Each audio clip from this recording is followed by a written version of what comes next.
Hola y gracias por acompañarnos hoy. Vamos a meternos de lleno en un tema fascinante, el autoconocimiento. Más específicamente, en cómo tomar conciencia, ¿no?, de lo que pensamos, sentimos y de esas señales que nos da el cuerpo. Tenemos como base un documento de formación muy interesante sobre habilidades socioemocionales, preparado por la Orden Franciscana Seglar Nea, Nuestra Señora de Itatí, para la JUFRA y la OFS.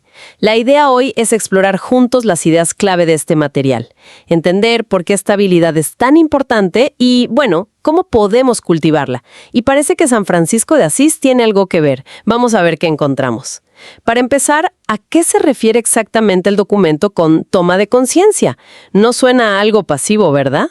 No, para nada. De hecho, lo plantean como una observación activa, constante, en tiempo real. Se trata de darse cuenta de los pensamientos que van y vienen, las emociones que surgen. Y un punto que resaltan mucho, cómo esas emociones se sienten en el cuerpo, físicamente. La clave, dicen, es detectar las primeras señales. Esos susurros iniciales. Qué interesante eso de los susurros, porque muchas veces los ignoramos hasta que ya es un grito, ¿no? El documento parece insistir en aprender a escuchar eso. ¿Y para qué? ¿Cuál es el objetivo? Bueno, plantean varios objetivos, como en cadena. Primero, desarrollar esa conciencia, esa capacidad de mirar hacia adentro. ¿Para qué? Para identificar patrones. O sea, ¿qué cosas me hacen sentir así? ¿Cómo me afecta esto en general? Es pasar del me siento mal al me siento así por esto y se manifiesta así. Empezar a comprender. Entiendo, como empezar a leer nuestro propio manual de instrucciones emocionales. Exacto. Y ahí entra el segundo punto, muy ligado a lo físico. Conectar la emoción con la sensación corporal. Que entendamos que, no sé, la ansiedad, por ejemplo, no es solo una idea. Se siente. Puede ser esa opresión en el pecho, ¿viste? O tensión en los hombros, el estómago. El documento insiste en aprender a leer ese mapa corporal de nuestras emociones. Reconocer esas señales físicas como pistas, digamos, de lo que nos pasa por dentro. Justamente, pistas. Y reconocerlas es el puente al tercer objetivo, la autorregulación emocional. Porque si te das cuenta de esas señales tempranas, tanto físicas como mentales, tenés una oportunidad. ¿Oportunidad de qué? De elegir cómo responder. En vez de reaccionar en automático, podés usar herramientas. El texto menciona cosas como la respiración consciente, la meditación, o en su contexto claro, la oración, para poder, actuar con más calma, con más conciencia. Vale, observar, conectar cuerpo, emoción, regular.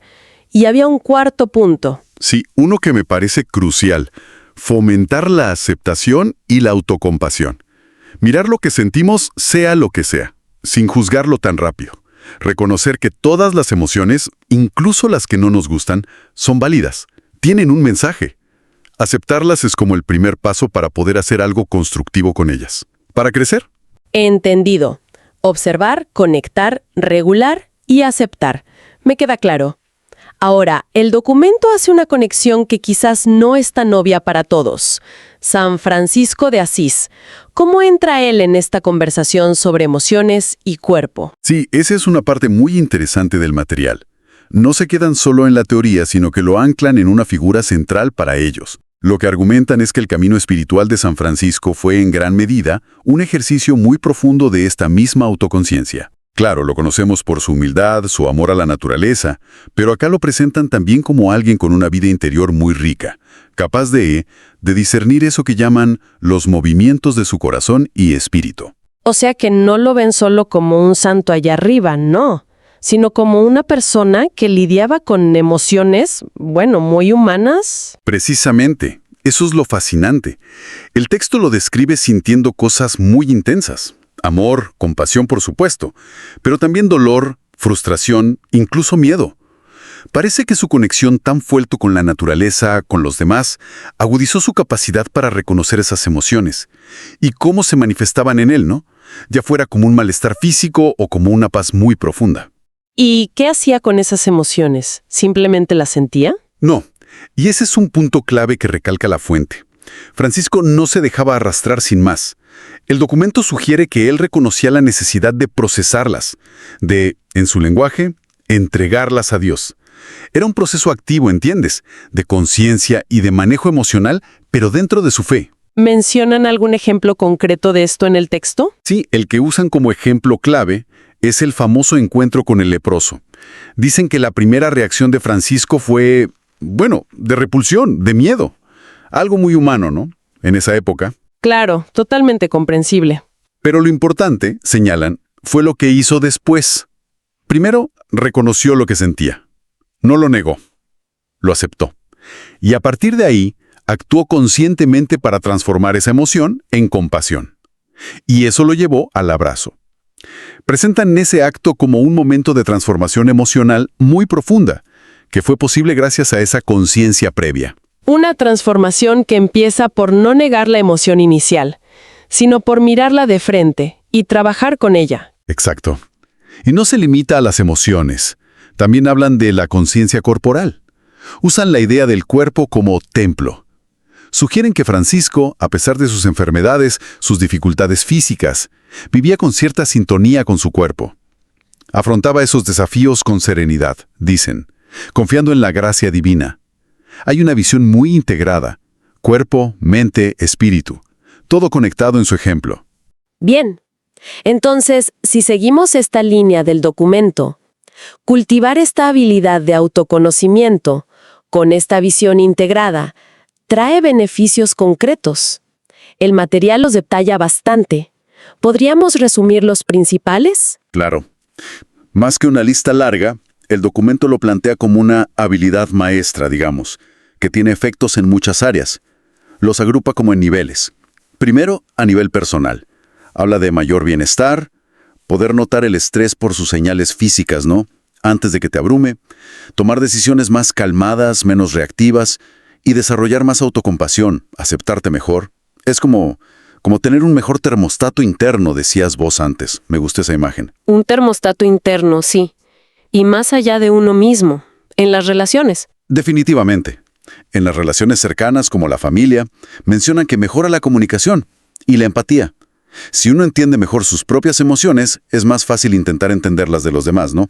Y eso puede ayudar a reducir conflictos, a fortalecer los lazos. Tiene lógica. Es difícil conectar bien con otros si uno está desconectado de sí mismo. Exacto. Y eso lo extienden a la comunidad, o bueno, en su lenguaje, la fraternidad. Dicen que esta habilidad ayuda a crear relaciones más auténticas, más profundas en el grupo. Se genera más confianza, más apertura, se acepta la vulnerabilidad del otro, y eso hace al grupo más fuerte, más unido, sobre todo cuando vienen tiempos difíciles. ¿Y qué hay de ámbitos como el estudio, el trabajo, la sociedad en general? También lo mencionan. Sugieren que impacta positivamente en el rendimiento, en la productividad, porque podés manejar mejor las emociones bajo presión, por ejemplo. Además, ayuda a tener relaciones laborales o de estudio más sanas, mejor comunicación, mejor manejo de roces, e incluso afecta la contribución social, porque te permite reconocer mejor tus límites, los de los demás, actuar con más empatía. Es como una habilidad que te hace, más funcional y conectado en todos los planos. Entendiendo estos beneficios tan amplios, se entiende mejor la advertencia que también hace el documento, sobre qué pasa si esta habilidad falta. ¿Cuáles son esas dificultades? Son básicamente la otra cara de la moneda de los beneficios. Si falta esa conciencia interna. A nivel personal, el texto apunta a reacciones impulsivas, agresivas a veces, dificultad para manejar el estrés que se acumula y puede llevar al agotamiento, ¿no? Físico y mental, y una especie de inmadurez emocional que complica relacionarse bien. Complicado.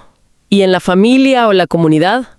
Pues en la familia y relaciones cercanas se traducen más tensiones, conflictos que no se resuelven bien, falta de empatía, a veces distanciamiento. Y en la comunidad o el grupo puede generar desconfianza, malos entendidos, conflictos que podrían evitarse y menos apoyo mutuo real. Y en el trabajo o estudio me imagino que también. Sí, lo relacionan con bajo rendimiento, con el famoso burnout o agotamiento, y un ambiente general más tenso porque la gente no sabe cómo manejar bien las emociones propias ni las ajenas en esas dinámicas. Queda claro que el impacto es grande. para bien o para mal. Entonces, vayamos a lo práctico. El documento no se queda solo en el por qué, también dice cómo. ¿Qué estrategias propone para cultivar esta conciencia? Propone varias cosas, tanto a nivel personal como comunitario. Para uno mismo, sugiere como una mezcla de prácticas. Por un lado, lo que podríamos llamar autoobservación. Dedicar ratitos cada día a notar qué pensás, qué sentís, qué sensaciones hay en el cuerpo, pero sin juzgar, lo que hoy se conoce mucho como mindfulness o atención plena. Observar sin juicio. Suena simple, pero no debe ser fácil. No requiere práctica. También sugiere prestar atención específica a las señales del cuerpo como pistas de emociones, o incluso llevar un diario emocional, anotar qué sentiste, qué pasó, para ver si hay patrones. Y además de observar, ¿algo más activo? Sí, ahí entran herramientas como la respiración consciente. Usarla para calmarte cuando estás agitado. Y, muy importante en su enfoque, la meditación y la oración reflexiva. No solo para buscar calma, sino para como dialogar con uno mismo o con Dios sobre lo que se siente. Para buscar entender, para pedir serenidad. Herramientas para mirar hacia adentro y también para procesar lo que se encuentra. Y a nivel comunitario, ¿cómo se fomenta esto en un grupo, en una fraternidad? Ahí el énfasis está en crear el ambiente adecuado, un entorno que lo facilite. Hablan de fomentar espacios donde se practique la escucha activa, la empatía, donde la gente sienta que puede compartir cómo se siente sin que la juzguen. Crear espacios seguros, digamos. Exacto, seguros. También sugiere prácticas espirituales compartidas, como la oración contemplativa en grupo. Dicen que eso puede fortalecer la conexión entre ellos y ayudar a poner las emociones en un contexto más amplio, trascendente. Además proponen formación específica, talleres sobre inteligencia emocional, pero integrando la perspectiva espiritual. O sea, aprender herramientas concretas juntos. Sí, combinar lo psicológico y lo espiritual. Y también mencionan el acompañamiento mutuo, como sistemas de apoyo, de mentoría, donde se puedan compartir estas luchas emocionales y recibir guía. Se trata de construir una cultura en el grupo donde lo emocional se reconozca y se cuide activamente. Entiendo. No es solo un esfuerzo individual, sino también colectivo. Crear las condiciones. Y el documento, como está dirigido a Jufra y OFS, lo aterrija aún más en su contexto de formación, ¿cierto? Sí, brevemente sugiere cómo integrar todo esto en sus programas, que haya formación teórica sobre esta conexión cuerpo-mente-espíritu, usando a San Francisco como modelo, que hagan ejercicios prácticos en sus reuniones, mindfulness en grupo, círculos para compartir cómo se sienten. Llevarlo a la práctica habitual del grupo. Claro, adaptar sus oraciones para incluir un foco en las emociones, enseñar técnicas concretas de autorregulación, incluso llevar esta conciencia a sus actividades de servicio, reflexionando sobre cómo les afectan emocionalmente y cómo sus emociones afectan el servicio. Y sobre todo, insisten en cultivar activamente ese ambiente de seguridad, de vulnerabilidad compartida y apoyo mutuo. Es una visión muy completa. Entonces, si intentamos juntar todo esto, sacar la idea central de este material, ¿cuál dirías que es el gran mensaje? Yo creo que la idea más fuerte es que esta conciencia interna de lo que pensamos, sentimos y cómo se refleja en nuestro cuerpo no es un extra, no es un lujo. Es fundamental, es la base. No solo para estar bien uno mismo, sino para que nuestras relaciones sean sanas, profundas, para que nuestras comunidades funcionen mejor y sean más resilientes. Y desde la perspectiva del documento, claro, para una vida espiritual que sea auténtica, integrada, que reconozca a Dios presente incluso en nuestras emociones más humanas. Una base fundamental, entonces, que conecta lo personal, lo relacional, lo comunitario y lo espiritual. Y con San Francisco como un ejemplo de cómo vivir esa integración. Exactamente. Es como una invitación a vernos de forma integral y a cultivar esa conexión interna. Como una fuente de paz, sí, pero también de compasión y de acción más consciente en el mundo. Y si llevamos esta idea un poquito más allá, ¿no? Más allá de lo que discute el documento explícitamente, pensando en esa conexión tan fuerte que resalta entre las emociones individuales y cómo nos sentimos físicamente, ¿qué pasaría si empezáramos a mirar algunos malestares sociales que vemos hoy? El estrés crónico generalizado, ese agotamiento colectivo que parece afectar tanta gente, y si los viéramos no solo como la suma de problemas individuales, sino quizás como posibles estados emocionales colectivos que se están manifestando en nuestro cuerpo social, en nuestro entorno compartido. Es algo para seguir pensando, ¿no?